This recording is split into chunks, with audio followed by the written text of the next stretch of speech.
Երբ որ հիմա նայում ես Եվրամիության առաջնորդներին, անկեղծ ասեմ, ես այդ կադրը, երբ որ տեսա Սպիտակ տանը, միջանցքում, Տրամպի, ասենց հերթով նստած։ Ես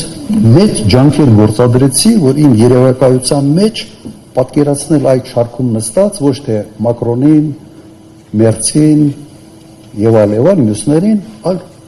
փորձել եմ երևակայության մեջ ենթադրել, որ այնտեղ նստած լինեն Ժակ Շիրակը, կողքին նստած լիներ Հելմուտ Կոլը կամ Շրյոդերը,